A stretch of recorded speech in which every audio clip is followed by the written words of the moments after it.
co-chairs of the Women's Law Caucus. As part of our Gender and Law Week, we wanted to put together a career panel, which we are co-sponsoring with the Capital Women's District Bar Association. So the Gender and Law Week, it's the first time we've done that at Albany Law School, and we wanted to create a panel in order to expose different students to different types of legal careers they might not have known about. Yes, and I just wanted to say a quick thank you to Casey from the Capital District Women's Bar Association. Thank you so much for putting all this together. She helped us find panelists, and we've been collaborating on some other events this semester coming up. Thank you so much for all of your help with that. And thank you for all volunteering time. I'm assuming a lot of you are on your lunch, so we really do appreciate it. We're hoping that this panel is very helpful to 1Ls and 2Ls who might not really have any idea what field of law they see themselves going into, and maybe some 3Ls as well who are still deciding, who are very close to graduation. Kristen and I are about to graduate. So with that, let's get started. In the interest of saving time, since there is only an hour, I figured we could start first with the panelists going one by one, introducing themselves. You can state your name, where you work, and how long you've worked there. And if you graduated from Albany Law, because I believe most of you did. Why don't we start with Colleen Galligan? Hi, I'm Colleen Galligan. I graduated from Albany Law back in 1998. And then I spent about 10 years in private practice. Since then, I've been at the New York Attorney General's office. I am currently the section chief for the oil spill litigation unit, which basically there's an oil spill in the state, DEC cleans it up, it's paid for by the state, and then eventually it comes to us to try and collect from the responsible party. I was in this unit before. I just came back from the Litigation Bureau, so I'm also happy to talk about the AG's Litigation Bureau, where I was a section chief until last May. So. All right. Andreanna? Sure. My name is Andreanna Diliberto. I work at the Saratoga County District Attorney's Office. I am a prosecutor there. I have been there for 4 years now, which seems crazy. And I did graduate from Albany Law. And what I do at this office is I prosecute general felonies. So that includes cases like burglaries, robberies, grand larcenies, stuff like that. In addition, I work on the Crimes Against Revenue grant from the state of New York, which involves basically financial crimes against the state. So it's like a little white collar work. I also have a local court, which we kind of get a mix of all crimes there. Then prior to that, I worked on vehicular crimes. So I have a little experience in that as well. Okay, I see Joanne next on my screen. So if you could go ahead. Hi, my name is Joanne Sternheimer. I'm a partner at Lippis Mathias. I've been with Lippis for just over 2 years. Previously, I was the managing partner at a small firm here in Albany called Diliberto Glasssetter. And prior to that, I was at a large firm in New Jersey. So I've done the small firm and the large firm life. I have been since the very beginning a bankruptcy attorney. I started out representing debtors and in Chapter 11 cases and representing trustees in all varieties of cases. So in addition to what I would call straight bankruptcy, I have a lot of experience with bankruptcy litigation and have continued that throughout all of my years of practice. I am also a co-team leader of the automotive, truck, and equipment finance team here at Lippis. So over the years, I've gained a lot of experience in those industries, and we have a specialized team here. As part of that, I do litigation. I do a lot of transactional work, including, now after all of the years doing this, drafting lenders' form documents, maybe just sprucing them up if that's all they need as a refresh, advising them on best practices, conducting UCC audits of their loan portfolios, and assisting them with training their staff so that we ensure that our loans are what we think they are, and our security interests are what we think they are before things go bad. As many of you may know, the economy is fairly good now. Bankruptcy is kind of slow, so this is a good time to prepare for when things inevitably go downhill. All right, how about Rebekah Nellis Kennedy next? Sure. I'm Rebekah Nellis Kennedy. I'm the first female majority counsel in Albany County history. I represent the 30 Democratic legislators in Albany County. For work every day, I could be drafting legislation, dealing with political and quasi-political things. Basically anything goes, really. Whatever comes across my desk, we handle for any of the 30 legislators. Before that, I spent a decade with the town of Colony, where I was municipal counsel, primarily in zoning, land use, and civil litigation. And I briefly spent about a year and a half before that in private practice in med mal defense. So, and I did go to Albany Law and graduated in 2007. Okay, and then Rebekah Harp is next on my screen. Hi, everyone. Sorry about that. So I am with the Albany County Public Defender's Office. I've been here for about 8 months. Prior to that, I did some civil litigation, some family law, and some document review. I primarily here at the Public Defender's Office. I'm in local courts. I also do some deviation courts in that sense. So a wide variety. And as Andreanna, had pointed out earlier, you can get a wide range of things when you're in the local courts. And I see Cathy as well. Yep. Cathy, you're on mute right now. Oh, okay. My name's Cathy Dropbny. I work for Stewart, Jones, Hacker, Murphy. I've been with them since I graduated. The area I primarily work in is property tax, assessments, land valuation, and zoning. I also do residential transactions, sometimes commercial, but primarily residential. All right, thank you everyone for introducing yourselves. I figured first we could start off with going around and talking about what a typical day, if there is a typical day in your field, looks like.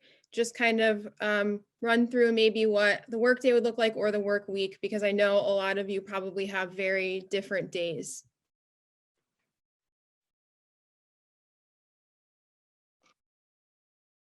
All right, you want me to go first?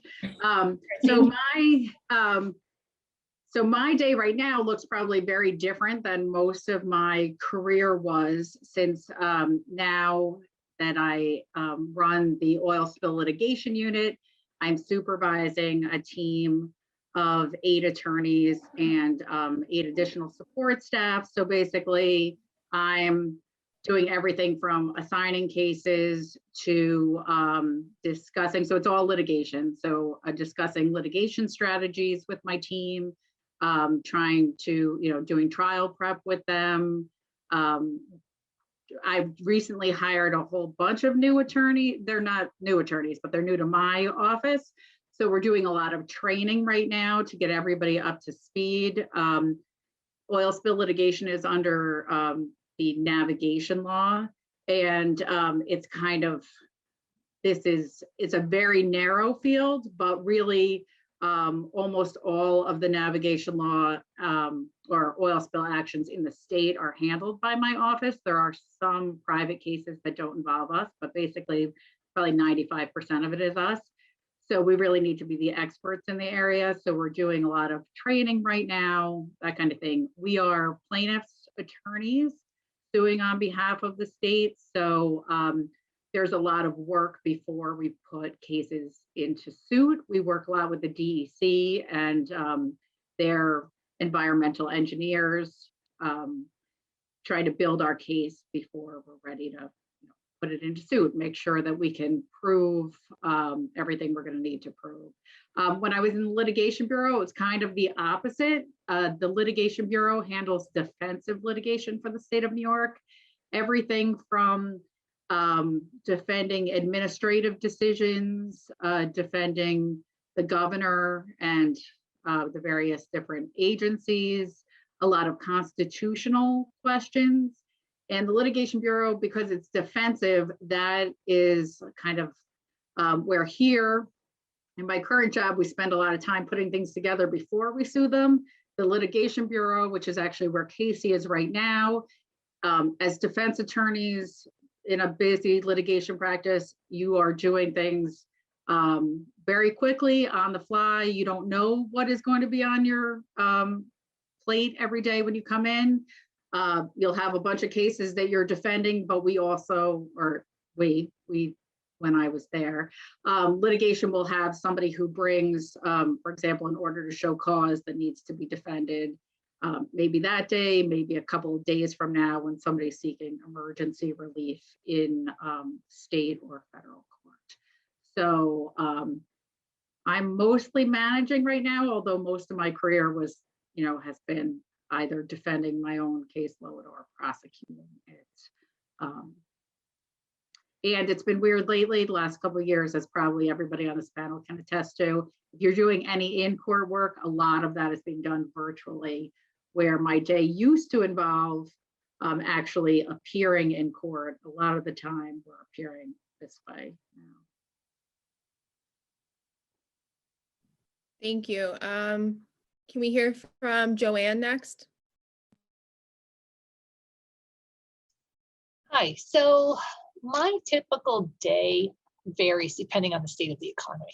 So if times are bad and I'm doing a lot of bankruptcy work, it's a lot of pleadings, a lot of court appearances. Bankruptcy court is one of the last places where appearances are mostly required. There's not a lot of on the papers.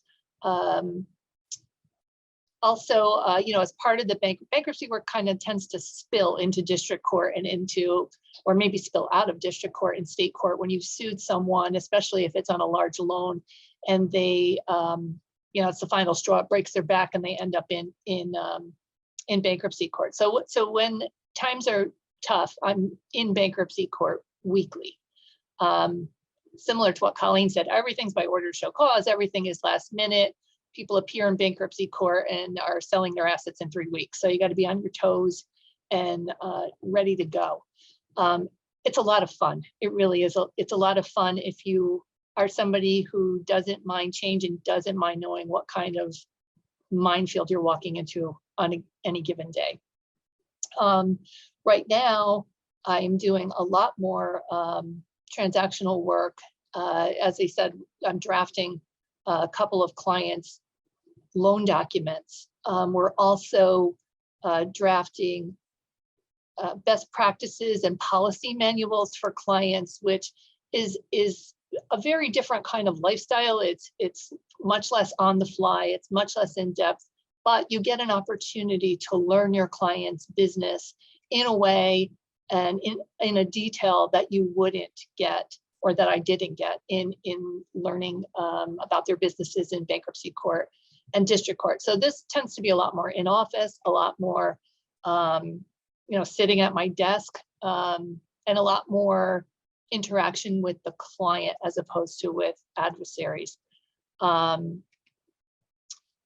following up on something Colleen said, a good bit of my practice is still in New Jersey. So, things have been different, and state courts, particularly in New Jersey, have been reluctant to go to any sort of telephonic or online hearings, but they've been forced to, which has actually been kind of a boon for me because I don't have to drive to New Jersey for every little hearing. So I'm kind of enjoying that. All right, thank you. Can we hear from Rebekah next? Which one? Rebekah Nellis Kennedy, sorry. Okay. That's all right. We have this problem at board meetings too for the Women's Bar. They go by Becca and Becky. That's the. I was gonna say, you can call me Becky. That makes this easier for this. So that's fine. So there is no real typical day because anything could blow up depending on what happens up the hill or nationally or anything like that. I do a lot of legal research. Anytime one of the legislators rather gets an idea about any type of law that they're looking to pass, I end up doing all or much of the research for just background information, and then of course drafting the legislation as it moves forward. We have a committee cycle, legislative meetings, all of which are in the evenings. We have a lot of work in the nights and evenings, primarily just because things happen all the time.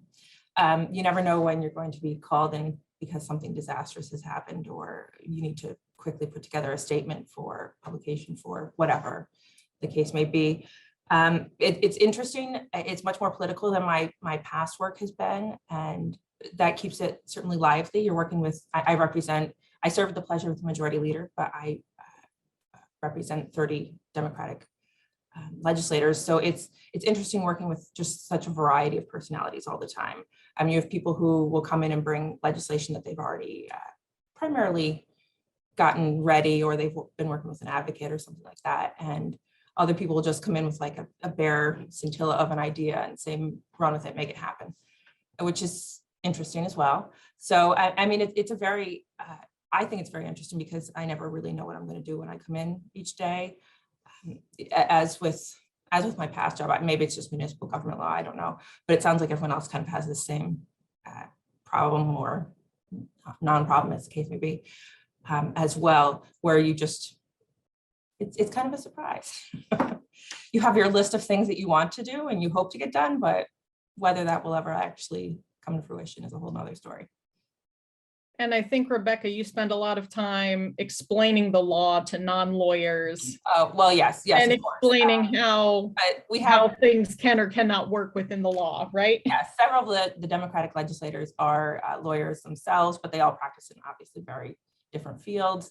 And so my job is to know kind of all of the fields and ensure that we can make our laws come to fruition in a way that will actually not be challenged, or if it is challenged, successfully on our end.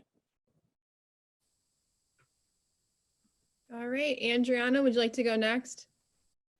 Sure. So my days can also be very different. Some days, kind of like what Becca just said, like, sometimes you plan it, to come in and do work on something, and then a prelim gets dropped on your desk and you have to hurry up, scramble to get everything together. So you have those days. Some days, especially with the new discovery reform, are spent just gathering whatever discovery we can on a file, getting it out to attorneys, making sure we're doing that within the time frame that we're required to do. Sometimes my job involves prepping for grand jury or hearings. Again, depending on the case,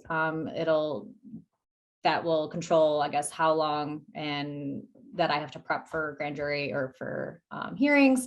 Again, a lot of that includes working with both civilian witnesses in addition to police officers.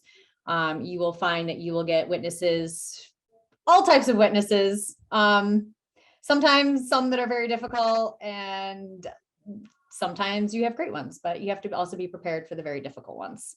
One being our last trial, where we literally had to drag her out of her house. She was a victim, but she just was refusing to come. And our poor investigator spent like over 4 hours just trying to convince her to come to court. So you have those days that you have to, deal with that kind of stuff. In addition to that, with local court, my local court is a full day. So I usually spend, a day or two prior to court, just prepping my cases prior to my local court. And then, obviously that's a full day of being in court. And then after that, I'm just kind of doing the follow-up work, sending whatever information to the defense attorneys, additional offers, anything like that. So my work can kind of vary day to day, but I guess it always is very interesting, and there's always something new and exciting going on. And just when you think you went to law school for, to practice certain types of cases, crazy ones come on your desk where you say, I never thought I would be doing this after law school. So it's always interesting. All right, how about we hear from Becky next? So it's going to be funny because obviously I'm the other side of Andreanna. So I'll go with a typical week for me. It kind of ranges, obviously, with the local courts. Sometimes they're during the day, sometimes they're at night.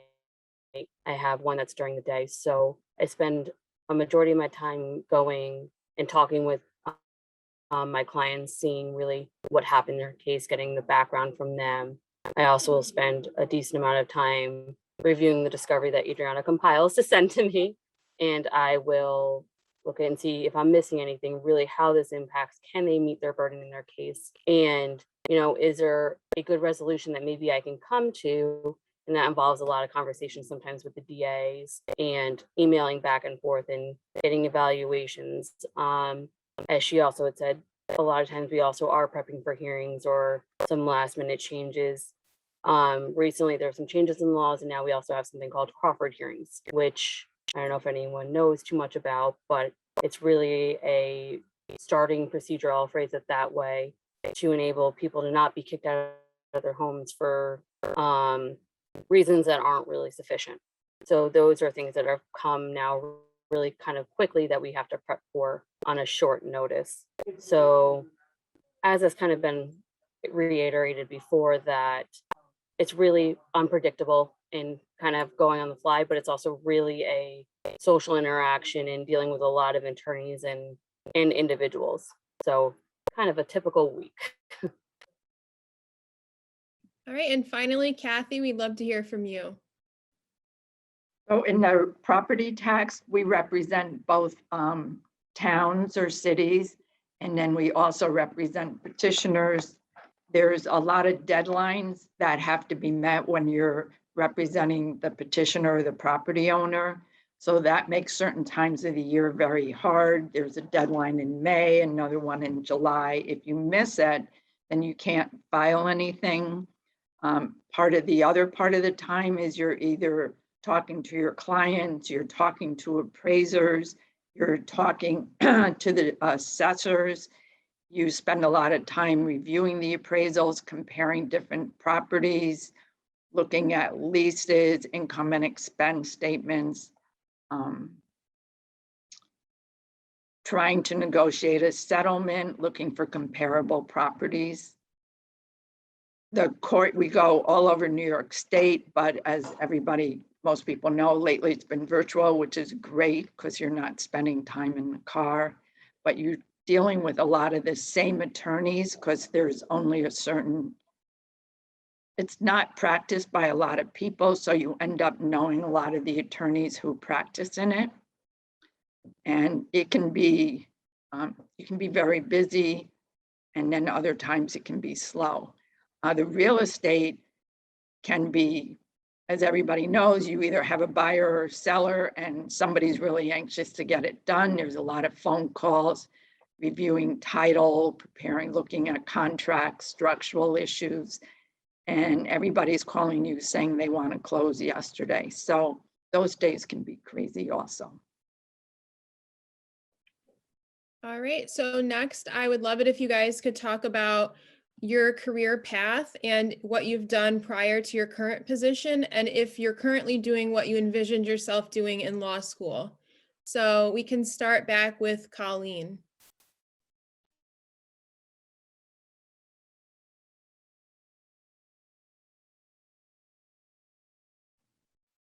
Colleen, you're muted. Thank you. Sorry, I have like 3 screens open and I couldn't find the the cursor.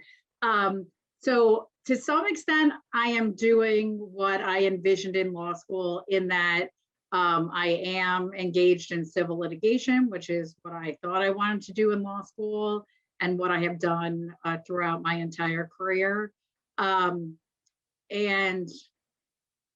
I really enjoy litigation. It is interesting though, once you're, once I'd been doing it for 10 years or so, I considered whether I still wanted to be doing the same type of work. And so I was in private practice and I loved it. And one thing I would say that I in my current role and sort of the the position I've held maybe like the last 6 years or so, I hire a lot of litigators and for the AG's office. And one thing that I find, and I think my colleagues who, we're doing interviews together find, that there's a certain type, if you want to do civil litigation, there is a certain type of firm that tends to really turn out great litigators. And that is kind of, in Albany, we would call it like more like a mid-sized firm, but I think nationally it would be considered a small firm. But the firms that have, somewhere between 10 and 30 lawyers, where the day you get admitted to the bar, you are expected to handle like soup to nuts. You're going to be talking to the clients and drafting your own motions, doing your own depositions, going to trial if it goes to trial. And typically in those kind of firms, you're also like handling an appeal if there's, an appeal in your case. So that's the experience I had. I was at O'Connor, Brzee, and First for the first 7 or 8 years that I was practicing. And it was a wonderful experience. I literally, the day that I came back from being sworn in, I was actually, I think that day I just signed a bunch of subpoenas, and I was like, really? I'm allowed to like order people to show up? And like, I was surprised, but the next day I did do depositions on my own. I'd been going to depositions with a partner, and she was like, okay, now you're admitted, it's your case, do them yourself. And I had a lot of great support, but it really allowed me to get a broad range of experience, and also just kind of forced me to get comfortable with all aspects, including if you want to litigate, you need to be comfortable going into court. You need to be able to like think on your feet. And so I kind of find that size firm, like a really big firm, you may just end up doing sort of backroom work, like doing document review, and you're going to be preparing things for a partner to show up and make the argument. And I think with like a solo practitioner or only a couple of attorneys, you could have a great experience. Or if it's not great, there's only 1 or 2 people for you to learn from. But sort of the mid-sized litigation firm really forces you to do everything and kind of teaches you to think on your feet. And another great bit of advice I got from really the senior associate in the firm that I started at was, if you want to try a case, you need to try a case. Like the first time you are offered a trial, you need to take it. And what you'll be offered is some small trial. It won't be like the world's most exciting case. You need to jump in and do it, because it does not get easier the longer you wait. In fact, the longer you practice law without trying a case, the more terrifying I think it would be to go into the courtroom. So that's a bit of advice I got and I took, and I think it's, it's something I like to share with people who are just starting out. The firm I was in originally is a defense firm, does a lot of insurance defense. The partner I worked for had a lot of environmental work, which I really liked. I knew I wanted to do civil litigation. I was thinking I probably didn't want to do like car accidents. So I ended up really enjoying the environmental aspect. I went, after 8 years, I left to go to Hiscock and Barclay, which is now Barclay Damon. Decided I really did not, and there I was in the environmental litigation practice group. I really did not like the really big firm atmosphere, which is when I decided to come to the state. And it was actually in a forum like this where a colleague in the Women's Bar Association talked about how much she liked litigating at the Attorney General's office, because it's pure litigation without all of the like client development, looking for work kind of stuff that you do need to do in private practice. And some people are really good at it. And what I learned about myself is that I don't really like it. So the AG's office has been a really good fit for me. And the oil spill unit's been great because it really pulls on my environmental background. I'm working a lot with the DEC on the technical aspects of it. So that's kind of, I don't want to take up too much time because I know we have a lot of people, but that's kind of how I got where I am. So if you want to litigate, but you don't really want to have to like be pounding the pavement and looking for work, I think the AG's office is a great place to be. And that's kind of what's worked out well for me. Thank you. Joanne, would you like to go next? Sure. So my path to where I am was not particularly a straight path, nor was it very well planned out. It was, a lot of it was opportunity and what was available at the time. So when I graduated from law school, and I graduated from Rutgers Law School in New Jersey in 1993, there were not a lot of legal jobs available unless you were willing to go into bankruptcy. I had never contemplated going into bankruptcy, but I knew I wanted to do something financial, and I figured people losing money must have something to do with finance. So I interned with a bankruptcy judge. Then I clerked for a bankruptcy judge and joined a large debtors department. There was, at the time, it was considered larger, about 12 of us in that department. And I got into court within weeks of joining the firm.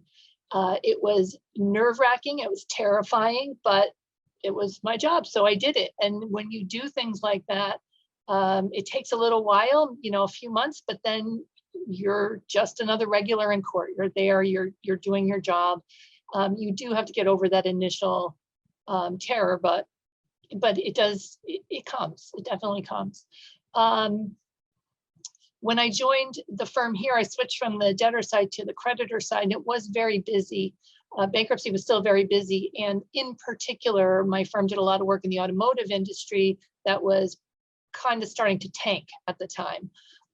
So from, say, 2004 or so through when GM and Chrysler filed bankruptcy, there were a lot of opportunities for me to be in bankruptcy court in those particular industries, but also to do workouts. So that is a situation where parties want to try to work out their financial difficulties outside of bankruptcy court.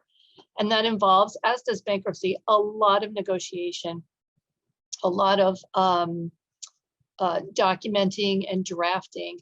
And sort of over the years, having seen what happens when deals go bad, you start to learn which provisions of documents are problematic, which ones are going to, what kind of language is going to give somebody an opportunity to challenge you in court, whether it's district court, state court, bankruptcy court. You just start to learn what the little quirks and the weaknesses are. So over the years, that sort of naturally led to sprucing up clients' documents, doing transactional work. You know, as I said, in bankruptcy court, oftentimes the debtor is selling their assets. So you start to see a lot of sale agreements. And something that was a little quirky on my part when I was doing debtor work was, even though I was at a large firm where I had a real estate department that could do my sale documents, or a transaction department that could work on a sale of assets, I always wanted to do my own documents at least one time, with guidance from people who did it all the time, but just so I'd have an understanding. And, you know, that sort of also naturally led, when bankruptcy started to slow down, into doing sale transactions for non-bankrupt companies, people who are voluntarily selling their business. Where I am right now in terms of counseling companies on their internal practices and their, you know, what their loan documents should look like and how they should document them and how they should keep on top of them. To be honest, when I was in law school, I didn't even know that was a thing. So, you know, it's just, that's just sort of the natural progression of your career. And I really do think that for a lot of us, starting out in litigation, starting out in bankruptcy, even if you don't stay there forever, is just such a great, it's such a great schooling. It's everyone enters into transactions of whatever sort thinking it's going to work out. Otherwise, why would you do it? So if you start out on that side, you don't have the opportunities often to see what happens when it doesn't work out. And honestly, the things that don't work out are so much more interesting. You know, why do they not? Every deal that doesn't work out works out for a different reason. There's some dysfunction, and it's very interesting to be able to see that, and then to be able to use years of experience to help your clients avoid those situations or minimize the damage should they come into those kinds of situations.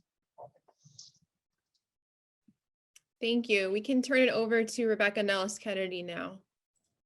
Sure. So I'm not doing anything close to what I thought I would be doing in law school at all. Prior to law school, I worked for a batterers anger management program, and all of my background was in domestic violence law.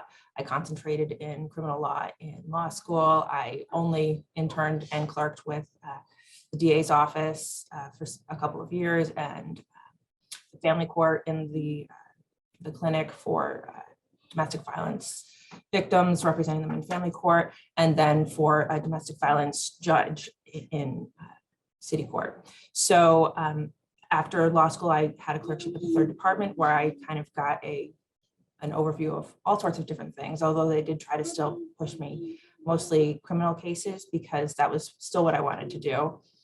I got offers after my clerkship, but it was 2008. So it was the recession and everything kind of wasn't looking great. And I found that I couldn't make it financially work to be at a DA's office at that time. So I ended up going into private practice. I learned depositions from now Northern District of New York Judge Maid Agostino, who was amazing to work with, of course. I was in private practice at that firm for a year and a half, year and 3 quarters. Private practice was not for me. I was not great at billing specifically. Keeping track of my time is like terrible because I work like all the time, and then capturing the time is much harder than you would think, especially when you're not focusing on that in particular. I tend to get lost in a case and lost in that sort of thing. So a friend offered me a position at the town attorney's office for the town of Colleen, and I was there for the next decade doing municipal law, of course, generally civil litigation. I handled the civil litigation caseload from your generic trip and falls on the street in potholes to major sewer issues, major trees fall on people occasionally. Things happen, bad things happen in towns. And municipalities all around. But so we would handle all of that. I also handled land use, and something that had come up at the appellate division was seeker, environmental law, essentially. So I ended up being the person who did all of the seeker recommendations for the town during that 10-year period.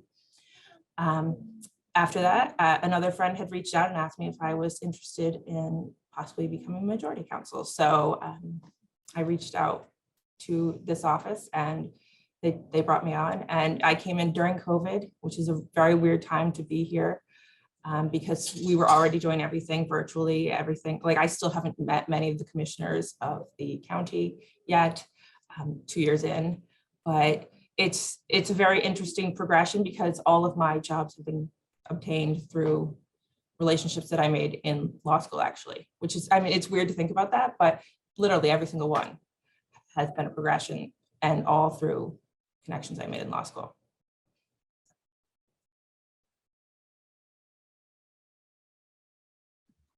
Thank you. Andreanna, would you like to go next?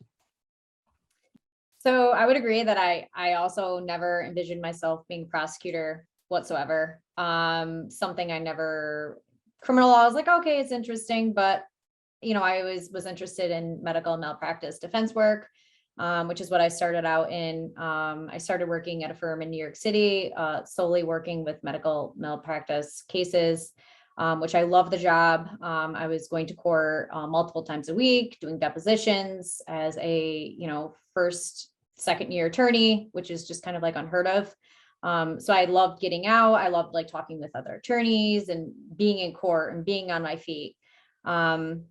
unfortunately, due to personal reasons, I ended up coming back to the area. I got another position working at a private firm, doing medical malpractice defense work and also personal injury. It was a little bit different practice than in the city. Just that, I was at my desk more. I really wanted to be out in court. I really wanted to be doing the depositions again.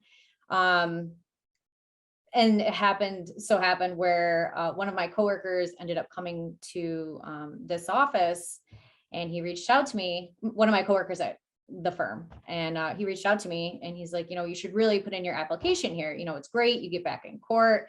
And I would also echo about the billable hours. I hated them. It's all a game. It's, you had to count for every 6 minutes, and it's not like you can just put in, I reviewed this document. It's all analysis of this in preparation of that. And it's the insurance companies telling me, well, you spent 2 hours reviewing those records, and they're like, it should have only taken you an hour. And I'm like, well, there's like 1,000 pages in here, and it's like, trying to digest, the medical records and medical lingo, and which I loved, but it takes time. So while I do miss that work, I don't miss the billable hours.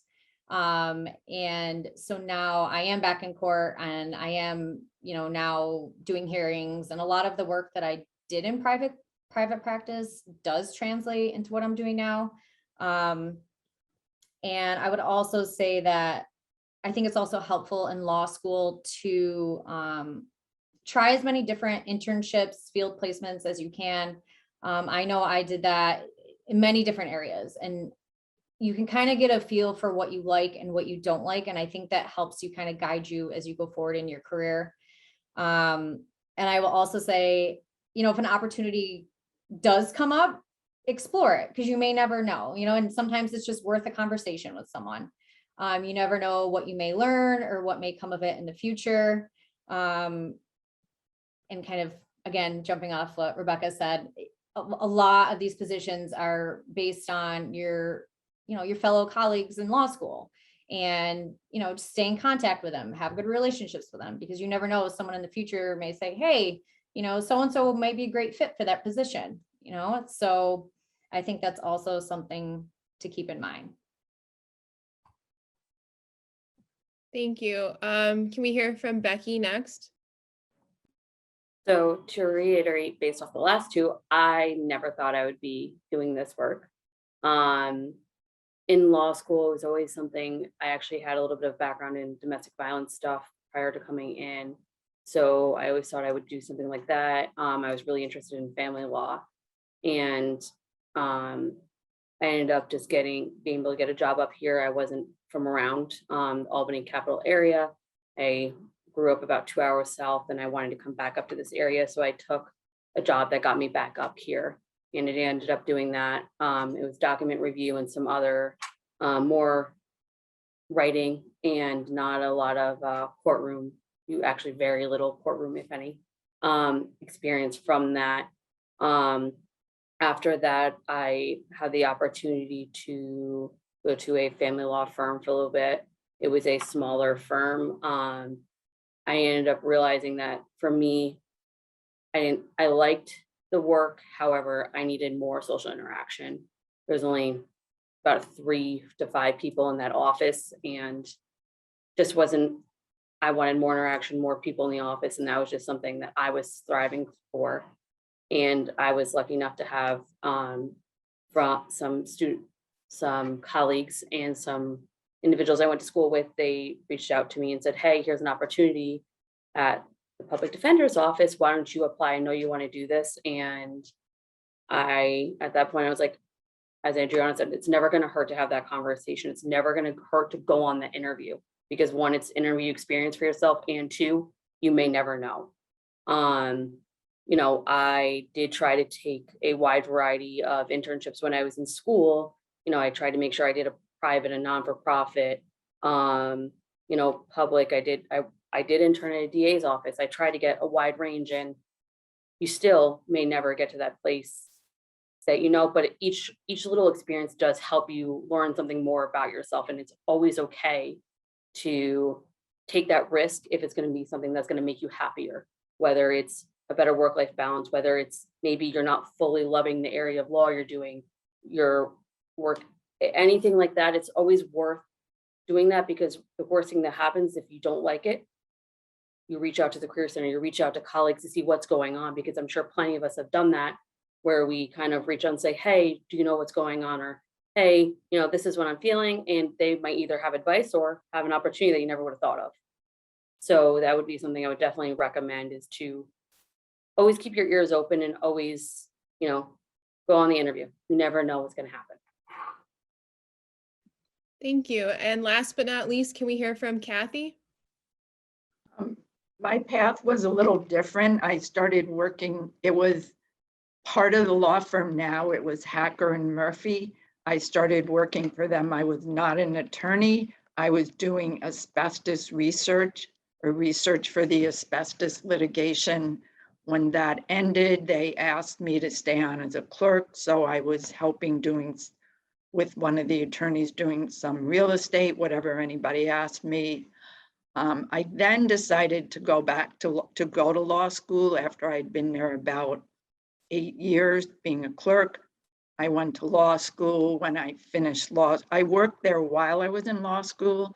When I finished law school, the partner who did property tax said that he could use an associate, asked me if I wanted to do it. It was the furthest thing from my mind. I never thought I would do it. I decided, well, why not? I hadn't really gone on any interviews yet. So I started doing the property tax and found out that I really did like it and I enjoyed it. And so now I do that mostly, and then I do the real estate. So it was not the path I even started out with, and I've been at the same place since.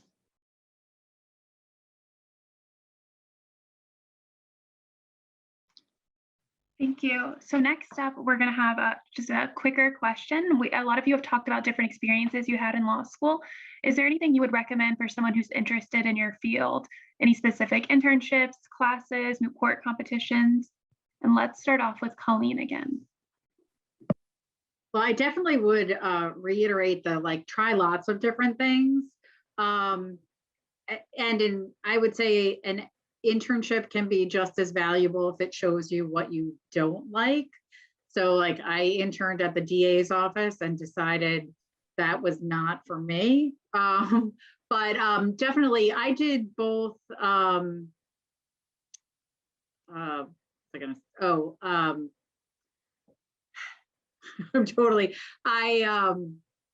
did the Moot was on court? an appellate team. That's what I'm trying to think of. I'm Moot court? I did moot court, law review, moot court, and but I think the appellate practice is the appellate competition. I did the practice, I think you do your first year, and then was on a team and later coached a team. And appellate work is just really good for helping you hone your legal analytical skills. And when you're applying for jobs, one of the things that the interviewers are going to look for is, are you able to demonstrate an ability to engage in legal analysis? And so I definitely think those appellate teams really help you to kind of fine tune those skills and develop a way to kind of be able to share them when you're interviewing, which I think is helpful. Joanne? I also did a moot court class when I was in law school and found that very useful to start to learn how to talk in front of a group of people and how to respond on your feet to questions that judges may have. For me, my internship was very important because I got to, first of all, I worked for a great judge who wanted me to be out in the courtroom, seeing what was going on. And from that experience, I was like, yeah, I can do this. So that's kind of, I think it's really important if you think that you might want to go to court, to actually go to court, find out when there's going to be a trial that you could sit and just watch mean, you learn more from watching.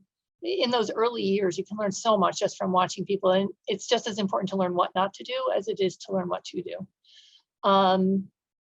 The other thing I'd say for me, I had an opportunity when I was in law school to work as a law clerk at a insurance defense firm, and just getting that practical experience, drafting interrogatory answers, things like that, drafting, drafts of briefs.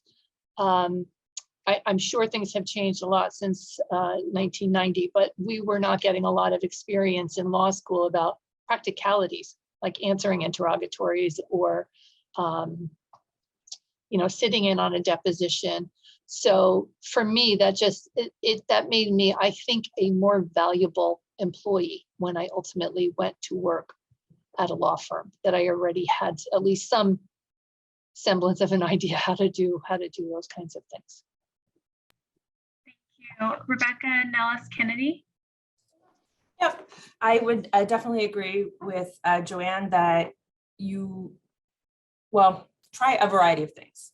First off, I kind of pigeonholed myself, and it worked out fine, but I did entirely criminal law.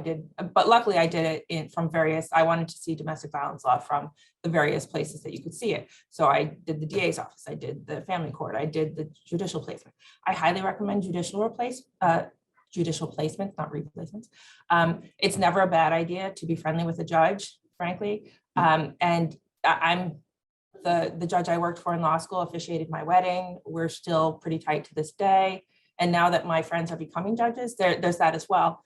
But the judges I met at the appellate division, I still talk to fairly often. So that's never a bad thing. And it's honestly something I never thought of until, the appellate division was something that never occurred to me. I didn't think to apply for it. Joanne Casey is the one who brought it up and said, have you thought of, your grades are good, you should apply here. And I was like, it never occurred to me. I didn't even realize what options were available, honestly, because like Joanne said, I didn't know what was out there. I didn't know what I didn't know. So, and also what Colleen said, it's definitely worth finding out what you don't like. I hate real estate law, everything about it, and private practice, but mostly real estate law. It's not for me. It's not my thing. I much prefer the flexibility to, like where I am now, I not make my own hours, because obviously we have set hours, but you can it's much more flexible. And when you have a family, when you have children, I'm a foster parent, I have between one and many children at any given point in time. So it makes a difference, it makes a big difference, being able to have flexibility. So. Andreanna. So I would say, obviously my position involves a lot of in-court appearances. And so if you can get involved with Gabrielli or moot court, do it. Although I will say I did not do moot court in law school, but I'm still here. So I guess you can still do it. In addition to that, like I said before, just try as many different places as possible. In addition to figuring out what you don't like or what you do like in different positions, I think it's also helpful to learn how to work with all kinds of people and all different types of personalities. And I think if you learn those types of skills, that can translate into all positions. And again, shameless plug, but I have to do it. I started with the Capital District Women's Bar in my first year of law school, and have been on it ever since, except for the couple of year period where I was in New York City. But I will say, like, from that, I was offered my first internship that was paid, which usually doesn't happen. And the connections that you make, and again, not just for that organization, but any other bar association, you do make a lot of connections. You get to learn what other people do, different types of positions. Again, you don't know what you don't know. So I think that can help you find different positions, but just be personable, be confident, and try to get out there. Rebekah, Harp. Okay, so reiterating, combining everything everyone says, take the experiences. If you're interested in a position or things like that, I know personally, if someone was to call up and ask, I have no problem meeting for coffee. Ask your career center, is there someone that they have that would be willing to meet with you to talk about the position or talk about what it does and really get a reality. And maybe they'll even let you come and shadow them, watch what's going on without even having to do more than just sit there. Obviously, COVID can cause some restrictions to that, but it's never going to hurt to reach out and ask. I didn't join Capital District Bar when I first got up here. I kind of, after being up here for about a year, I was like, I want to get involved. And I reached out, and that kind of stemmed me getting into where I am now. Is my job at the family law firm that I was working at came from another board member. And then, having that ability and them seeing what I do and how I handle things, that allowed me to create bigger connections and have these people that I could, use as recommendations and other things because they saw how I would do things. And so I'd recommend doing that as well. I don't know if I said this earlier, I did graduate from Albany Law. I know they do have a ton of clinics. I participated in the DVPH clinic, so the Domestic Violence Prosecution Hybrid Clinic. That is one, even if you're not sure if you want to do either defense or prosecution, I think that's a good way for you to be exposed to courtroom experience if that's something you want to do. It also allows you to interact with a lot of people, which, as Andreanna said, having those skills, even from other jobs, even from, you worked at a McDonald's, worked in fast food, worked in anything like that, or in a retail store, when you build those customer service skills, they really do carry into other jobs, and every little thing that you learn elsewhere will carry in whether you realize it or not. There's plenty of times where I deal with a case and something family law comes up, and I'm able to pull that knowledge I have and help them be aware of how that's really going to impact them in a criminal case and things that they should be aware of. And maybe, really, hey, you should go and talk to someone who deals with estates or someone who does this stuff because it's going to impact you. So creating that network for yourself, reaching out. I know this is probably something that you've heard numerous times. Albany is Albany. There's so many people around here. Everyone knows each other. You ask one person, I'm sure you're going to get to the right person who can give you information or who's willing to sit there and talk with you. So just ask. I really don't think it's ever going to hurt. If you get a no, try the next person. And finally, Cathy. I did 2 internships while I was in law school. I also worked at the firm I'm now working for while I was in law school. I did learn a lot from working at the law firm of different areas. I think it's important to try to do some internships and possibly get part-time jobs in law firms to see how it is. It's completely different from what you're learning. It's different from what you're learning in law school when you actually go and you practice. I didn't get to join as many things as I wish I had been able to do, but I'm glad I did the internships and I did join a couple of other things. Thank you. I'm now going to turn it over to Emily, who has some closing remarks. Thank you all for joining us, and thank you again to Casey for organizing this and getting everyone together. I hope this was helpful for any students who might not know where they want to go. Maybe now they've heard of some fields of law that they weren't familiar with before. And I did want to plug the Capital District Women's Bar Association. If you're not a member yet, take advantage of the fact it's only $25 to join while you're a law school student. There's great programs. I went to one a few weeks ago on what you didn't know about student loans. That was extremely helpful because I'm graduating. And we are still looking for mentors for our Wing Woman program, which is at the end of March. We're trying to pair people up with mentors in fields of law that they're interested in.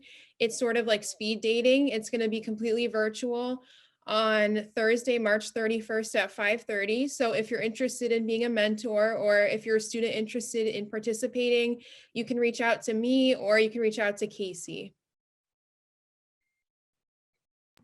Thank you, Emily and Kristen, so much for getting the students interested. And I know you're recording this, so hopefully you can share it with your other members who aren't able to join us today.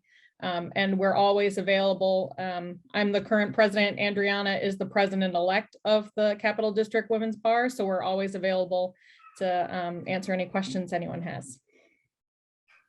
And just one more time, thank you for all of our panelists for coming. We really appreciate you taking the time out of your schedule for us. All right, thank you. Everybody have a good rest of your day. It looks like it's snowing here, so everybody drive safe. Thank you. Thank you.